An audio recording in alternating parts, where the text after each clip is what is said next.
Hello good morning viewers and students.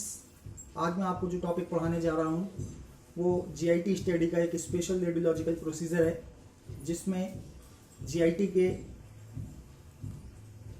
Another या other organs को subtract करके exclusive small ball की जांच की जाती है। इस इन्वेस्टिगेशन का नाम है small ball enema. Small ball enema जो होता है वो स्पेशल रेडियोग्राफिक टेक्निक है, एक स्मॉल बॉल एनीमा, जो कि ज्यूजनम से आईसीजी तक की जाती है। ज्यूजनम से इलियोसिकल जंक्शन तक ये जांच की जाती है। इस प्रोसीजर के through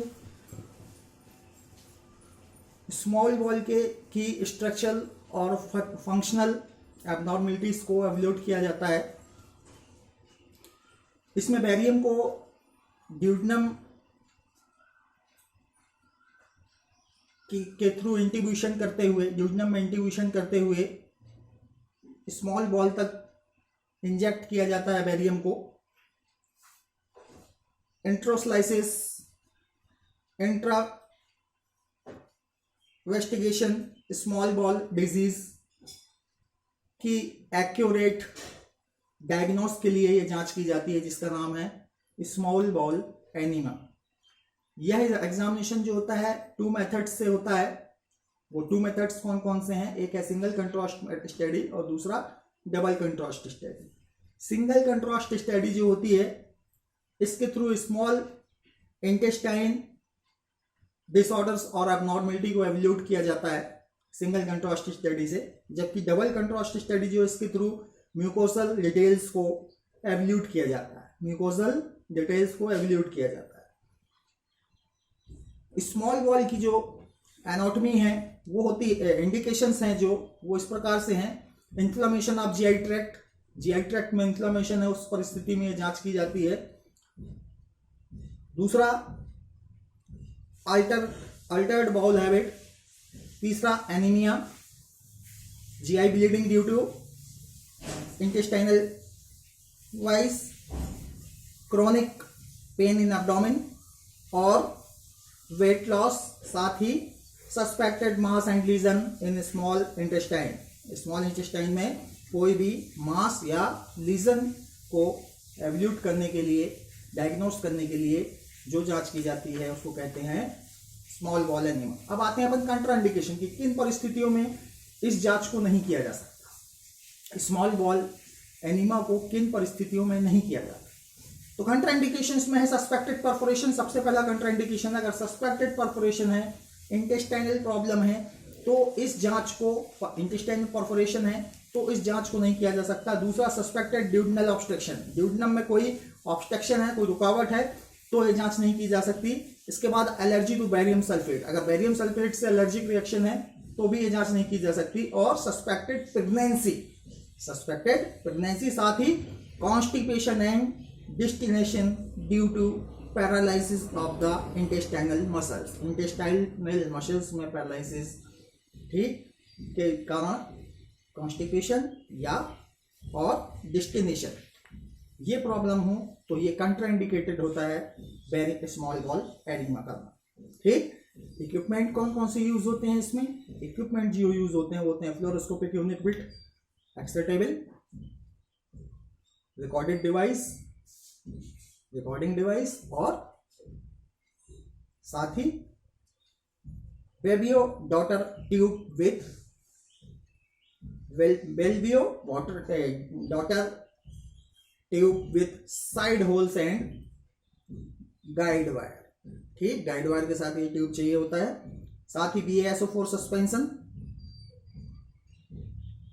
density of single contrast study के लिए एंड लो डेंसिटी चाहिए, थिन डेंसिटी चाहिए सिंगल कंट्रास्ट स्टडी के लिए इसमें, और हाई डेंसिटी चाहिए डबल कंट्रास्ट स्टडी करने के लिए। ठीक, साथ ही लोकल एनेस्थीसिया, स्प्रे और जेल, जाइलोकेन जेल स्प्रे और जेली, ये 2 एनेस्थीसिया की रिक्वायरमेंट होती है इसमें। पेशेंट की प्रिपरेशन क्या होती है इसमें? प्रिपरेशन ऑफ पेशेंट जो होती है वो होती है इसमें, सबसे पहले पेशेंट को लगभग 24 आवर्स 24 घंटे पहले लिक्विड डाइट लेने की सलाह दी जाती है। ठीक, लिक्विड डाइट लेने की सलाह दी जाती है।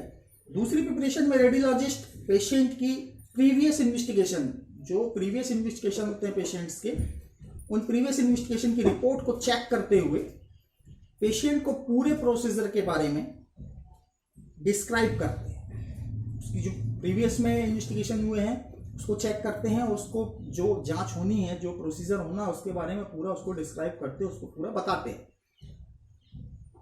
प्रोसीजर अब अपन स्टार्ट करते हैं। तो प्रोसीजर में सबसे पहले क्या मेथड है इसको करने का, स्मॉल बॉल एनीमिया को, बहुत स्पेशल इन्वेस्टिगेशन है ये बैरियम स्टडीज का, बैरियम सीरीज का एक स्पेशल रेडियोलॉजिकल प्रोसीजर है। तो इसका प्रोसीजर जो होता है उसमें सबसे पहले क्या करते हैं हम, एग्जामिनेशन के दिन रेक्टल एनीमा दिया जाता है। एक प्लेन वाटर एनीमा या सोप वाटर एनीमा रेक्टल दे देते हैं ताकि उसका पेट अच्छे से साफ हो जाए पेशेंट का। उसके बाद रेडियोग्राफर इन्वेस्टिगेशन स्टार्ट करने से पहले पेशेंट से कंसेंट फॉर्म पे साइन लेके उसे प्रोसीजर करने के लिए सहमति प्राप्त करते हैं, जो कि बहुत इंपॉर्टेंट है हर रेडियोलॉजिकल प्रोसीजर में। साथ ही पेशेंट को क्लॉथ चेंज करते हैं, जो पहना रहता है क्लॉथ रिमूव करके, और हॉस्पिटल गाउन पहनने को दिया जाता है। इसके पश्चात बाउल प्रिपरेशन को देखने के लिए एपी इरेक्ट पोजीशन में एब्डोमेन स्काउट फिल्म का एक्सरे ले लिया जाता है। किसका? एब्डोमेन स्काउट फिल्म का एक्सरे लिया जाता है। प्रिपरेशन देखना, बाउल प्रिपरेशन, इसलिए स्काउट फिल्म एब्डोमेन एक तो ले लेते हैं कि प्रिपरेशन कैसी है patient. Then scout film abdomen xray लेने के पश्चात पेशेंट की नेक को हाइपर एक्सटेंड पोजीशन करते हुए, हाइपर एक्सटेंड पोजीशन देख बताया है मैंने आप लोगों को, करते हुए टेबल के सेंटर में सिटिंग पोजीशन में करते हुए, ये सिटिंग पोजीशन में हाइपर एक्सटेंड करते हैं उसकी नेक को, हेड को। टिपिकल एनेस्थीसिया जो है जस्ट लाइक ये हाइपर एक्सटेंड कहलाता है इस पोजीशन में करके, और टिपिकल एनेस्थेटिक स्प्रे जो है उससे माउथ के थ्रू देते हैं। साथ ही एनेस्थेटिक जेल को बिल्बो ट्यूब के टिप पर ला करते, जो ट्यूब हमको इंसर्ट करनी है उसके टिप पे जाइलोकेन जेल लगाते हैं और उसको हम माउथ के थ्रू इंसर्ट करते हैं, हाइपर एक्सटेंड करते हैं और माउथ के थ्रू उसको इंसर्ट करते हैं। ट्यूब को नोज के थ्रू इंसर्ट करते हुए गैस्ट्रिक एंट्रम से स्टमक के पाइलोरस तक पहुंचाते हैं। कहां तक? स्टमक के पाइलोरस तक पहुंचाते हैं। यह सब अंडर फ्लोरोस्कोपिक गाइडेंस में होता है। फ्लोरोस्कोपिक स्क्रीन में हम देखते रहते हैं, अंडर फ्लोरोस्कोपिक गाइडेंस में होता करते हैं। इसके पश्चात पेशेंट को तुरंत सोपाइन पोजीशन पे हम लिटाते हैं और ट्यूब को ड्यूडनम से लिगामेंट और ट्रिट्रेज के द्वारा स्टमक के पाइलोरस तक गाइड वायर टिप को पहुंचाया जाता है। गाइड वायर की हेल्प से उसको स्टमक के पाइलोरस तक पहुंचाया जाता है। ट्यूब को के प्लेस हो जाने के बाद गाइड वायर को रिमूव कर लिया जाता है। गाइड वायर इसलिए डाला जाता है ताकि ट्यूब अंदर मुड़े ना, सीधा जाए, और जैसे ही वो ट्यूब चला जाता है उस गाइड वायर को हम रिमूव कर लेते हैं, रेडियोलॉजिस्ट रिमूव कर लेते हैं। ठीक, अब शुरू करते हैं single contrast study. Single contrast study में थिन डेंसिटी बैरियम, पतला बैरियम का घोल जो होता है, बैरियम सल्फेट सस्पेंशन को कंटिन्यूसली इन्फ्यूज किया जाता है, लगातार उसको इन्फ्यूज किया जाता है, ठीक, थ्रू ट्यूब के थ्रू, और ये सारा प्रोसीजर अंडर फ्लोरोस्कोपी देखा जाता है। इस बैरियम सल्फेट सस्पेंशन को तब तक इंट्रोड्यूस किया जाता है, तब तक इंजेक्ट किया जाता है जब तक कि इंटेस्टाइनल लूप और आईसीजे फुल ना हो जाए। ठीक, जैसे ही आईसीजे और इंटेस्टाइनल लूप फुल होती है हम तुरंत स्पॉट फिल्म को लेना शुरू कर देते हैं डिफरेंट इंटरवल्स में। ठीक,